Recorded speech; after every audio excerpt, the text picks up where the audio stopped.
Thanks for staying with us. So, experts have said that one of the major causes of flooding have been attributed to man's activities on the environment. Today's activities on our environment goes a long way to determine the severity of tomorrow's flood. Now, joining us on the show is the Permanent Secretary, Office of Drainage Services and Water Resources, Engr Nurudeen Shodeinde. Good morning, sir. Good morning. Yes, good to have you on the show. So but they're gradually approaching, and we'd like to know what your plans are to continue to clear the drains in the state, especially because we had quite a bit of complaints towards the fourth quarter after the rains. There's so many blocked drainages across the state. What have you done so far to clear all the drainages across the state? Thank you very much. Our activity never stopped in 2020. Maintenance, particularly, is an all-year-round program, and we never stop, and we're still at it. We have various categories of maintenance that we do, periodic and routine. The primary channels are the ones that we have to keep clean all the time. Secondary collectors, we're there, we're working. The tertiary drains that are a bit not under our schedule, it's not part of our mandate, but we still find a way to intervene in some limited or some black spots that we identify will affect our own performance. But to effectively ensure that part of the system is handled properly, we are having a synergy with the third tier of government, the local government and the LCDAs, on the possibility of them ramping up their activity at that level. So last year we had a stakeholder engagement with local government, CDAs and CDCs. Because we found out that if at the state government level we're just basically doing what we're supposed to do and we're not reaching out to them, that nexus will not exist and we'll have that big gap existing. So we are trying to reach out to them to make a good clap and ensure that the tertiary drains are equally as effective as the other two types of the challenge. So this year, our focus is a lot more on continuing and at the state level while we're trying to bring up the local governments as well to be more responsive to their own mandate as well. Okay, sir. So I want to understand how the process works. Now, the process of saying we want to work on these areas and that area, do you, in your stakeholders meeting, do you itemize all of the areas you need to work on and take it one at a time? Because there are some areas that there's no good drainage system, there's no management, and when I hear you've been doing, yes, I'm wondering, is it that these areas were not itemized to be, or earmarked for work to be done? So how do you select the areas to work on, and how do we hold you accountable when we do not see anything happening there? Thank you. Let me point something clearly here. The point you raise is that in some areas there are no drainage infrastructures. Yes. Right? Yes. Not that we're not maintaining. Okay, now. It's the same thing. We have a policy. Whatever you create or construct, you maintain. So our focus more is on maintaining existing infrastructures so that they won't dilapidate. Okay. At least they will serve effectively as they were designed to serve. So a lot of focus is on maintenance. But being that as it may, we still look at other areas where we have these shortcomings in terms of having infrastructures required for the flood maintenance. Yes, you have to realize that Lagos is a big city. We have a huge population, and we find out that development precedes governance. People would have built and occupied a large catchment of land before we start bringing the infrastructure to remediate the negative impact of the environment. So as we're maintaining, we are doing the maintenance program, we're equally channels. I mean, for last year, for example, we cleaned about 100 kilometers of primary channels and about 20 kilometers of secondary collectors in numerous, tertiary drains. But at that, we still constructed almost about 52 secondary collectors in the state. So it's an ongoing thing. So if an area had not been touched, right, it's already in our compendium. But with the availability of funding, we are equally expanding, the scope and the reach of where we're providing all these drainage infrastructures. Right. So if we have not gotten to an area, it's as if we've forgotten them. Okay. It's in our compendium. All right. So we'll definitely get to them in the video. My question, sir, is on your supervisory role. So there are areas under construction where roads are being constructed, and I'll pick the Radio Road as a case in study. How does... Come again? I said your supervisory role, to ensure that when roads are being constructed, proper drainages are put in place. So that, and I'll pick the Irede Road as a case in study. So Irede is a community in Amuodofi and is largely by the shore. So you need supervision when they are constructing roads. But I see poor drainages being built. And, immediately they build, the drainages don't serve the people. So I wonder, is anybody, professionally qualified supervising this work at all? Then also your duties, your work is being constantly destroyed by the activities of LAWMA. So in Amuodofi again, you find people leave their waste on the drainages on the Badagry Expressway for LAWMA to come and pick because LAWMA cannot go within the community. So some people will drive out and put it, or car pushers will leave it on the drainages. What are you doing exactly to make sure that LAWMA don't come and spoil the efforts that you've put in place in all these places? Say this, LAWMA is not the problem when it comes to solid waste. LAWMA is part of government and we have a good relationship with LAWMA. They have in place a good system, a good procedure or process whereby PSP have been registered to handle solid waste management. The problem is a lifestyle issue with us Lagosians or Nigerians. I shouldn't tell you that you don't drop garbage at the median. Anything you put in the environment, whenever it rains, water will carry it away. LAWMA had told you that keep your garbage in your houses. PS will come and pick it up. So that is the procedure LAWMA has. I'm not saying it is perfect. Nothing in life is perfect. But if we keep working at it, we will get it to near perfection. But nothing should push anybody to engage a cart pusher. A cart pusher cannot push the garbage from your house to the landfill. You're going to look at the nearest open wetland in your area or canal and just dump it there. So it's a man-made problem that we're seeing. It's not LAWMA. LAWMA didn't tell anybody to put their garbage on this. Yes, there was a time in the last dispensation where there was a disconnect in that system, but that had been reversed now. We are saying now that keep your garbage in your houses, we'll come and pick them. Even if you generate any waste while being mobile, while you're on the move, don't drop it on the floor. Keep it in your car, keep it in your bag, keep it in your pocket. When you get home, bin it. Or if it is that you can't hold it for too long, look for the nearest public bin and put it there. All these things. Let me go on a quick break. They're there. Let me go on a question. Stay with us. We'll be right back.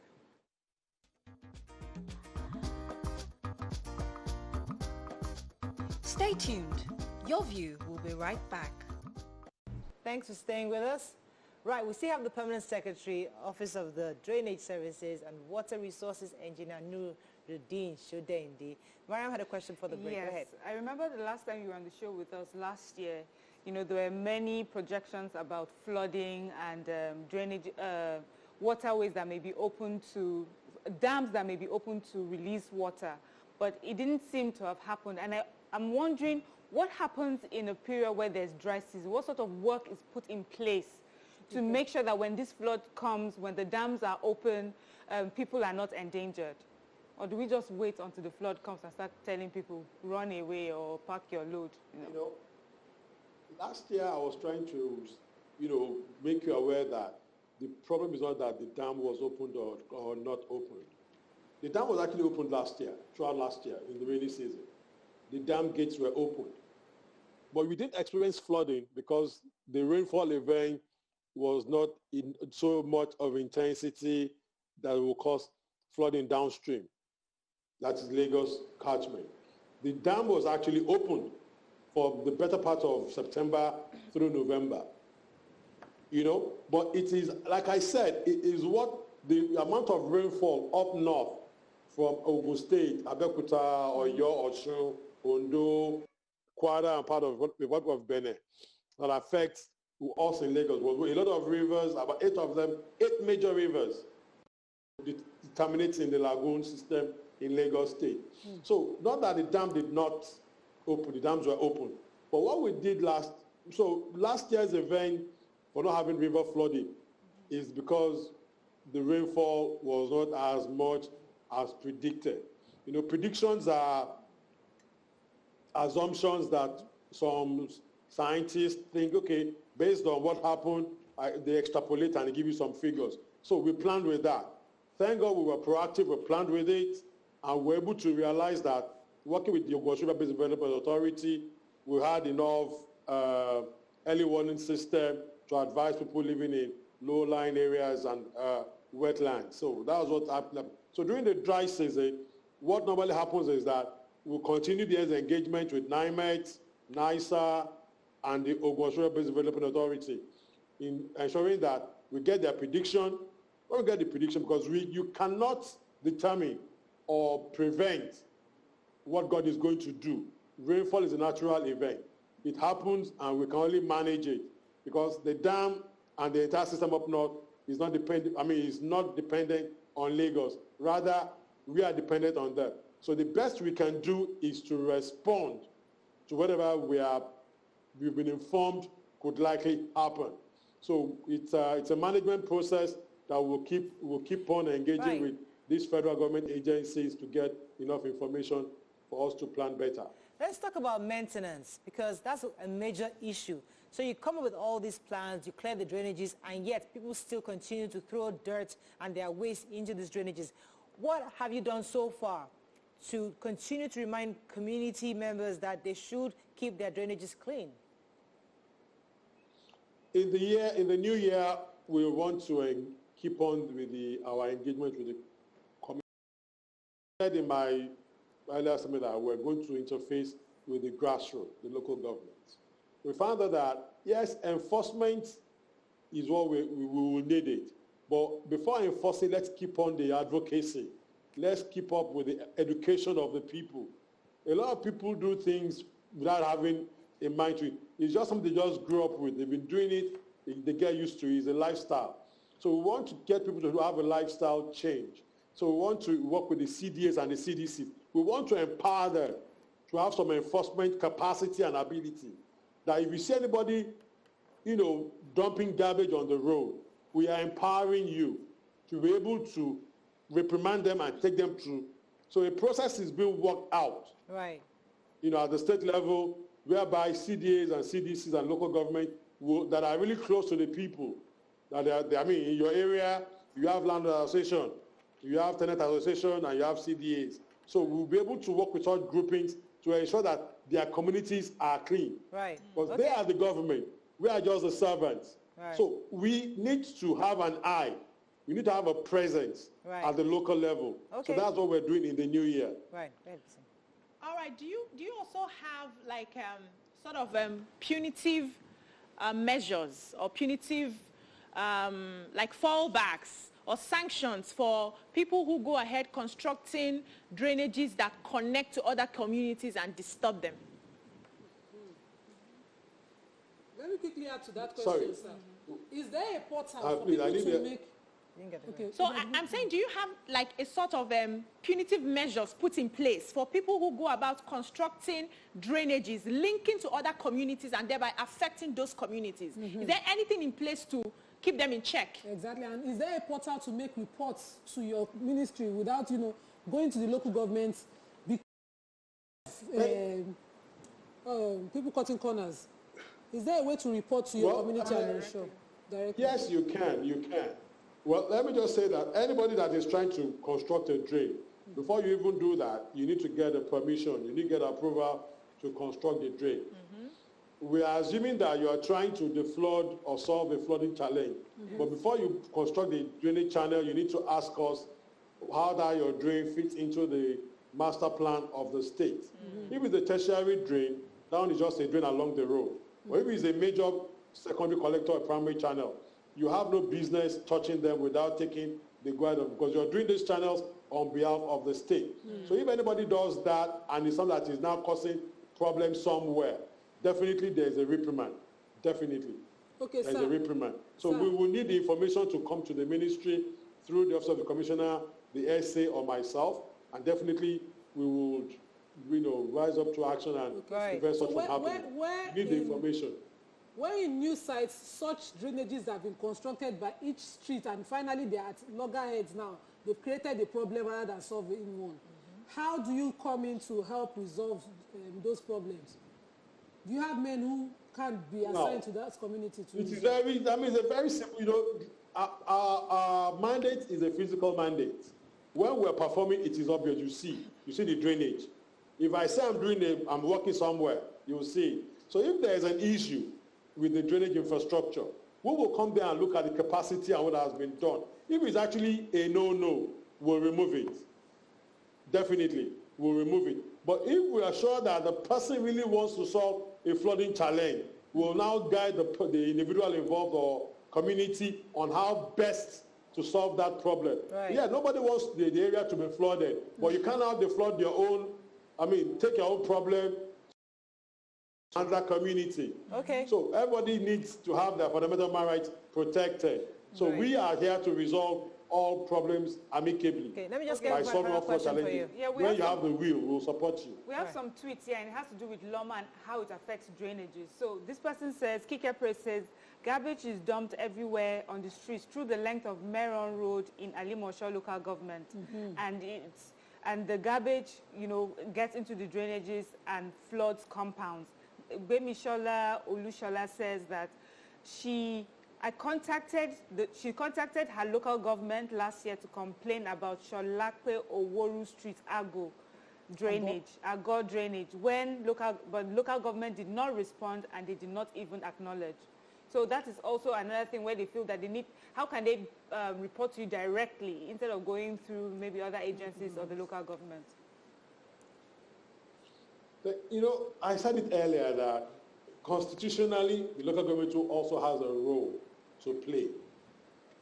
That's the tertiary drain. And we realize that there is a gap, in this. So the state cannot do everything. So we are, in this 2021, trying to reach out to the third tier of government to see how we can work together. We want to stay in a leadership role and encourage them to build up their own base. I'll give you an example. We have a team we call the FI, the Emergency Flood Abatement Gang. They're actually a team that put together to intervene in tertiary drains. While we're doing secondary and primary, if we don't work on tertiary, the system is not clean. Because when it rains, it will just push everything in the tertiary drains downstream into the secondary collectors and the primary channel. So we want to encourage them to equally have a team. Mr. Governor has given us his nod that yes, he has approved that government should engage manpower to deploy directly to be cleaning drains. Areas where, the law says every tenement should clean the drain in front of their houses. But in case people are not responding as they should, and there is any flooding situation, we can't wait on the people. We have to solve it. That's why we have our own FI. So we are trying to bring local government and LCDAs to equally do the same thing. So if we're on the same page, and we are all responsive, we have to wrap up, sir. Then such reporting that the tweeter, the person that sent the tweet mentioned, will be a front burner. But I just want to say that as they're sending to the local government, they can equally write or send a message to the Ministry of Environment through some of our social media handles. Okay. That maybe if I have the chance, I'll reel out later. Unfortunately, we can follow up with local government when we have such reports. Well, talking about gaps, I mean, it's not only with the local government you have gaps. There are gaps with LAWMA because, so between you and LAWMA, there's got to be something to solve problems of people living in the inner roads where the trucks can't get into and they have to take out their trash. So there's got to be some way to have to engage the truck pushers. Something has to be done to cover that gap, but we can't take that anymore on this show right now. We have to wrap up on this. That's such a pleasure having you, Mr. Nurudeen, Engineer Nurudeen Shodeinde, the Permanent Secretary, Office of the Drainage Services and Water Resources. He likes coming on our show because, you know, he likes engaging us. But we also like engaging you. But you solved some problem for Nima. You solved some problem for Nima. You need to say it on national television now. Yeah, thank you, sir. They've not completed. Thank you very much. They've not completed. Okay, but for the one he's done. But the one they have done, you have done and the one that you are going to do because I'm going to be coming to your office. Okay. And have a fabulous day. We'll see you tomorrow. Bye for now. Bye.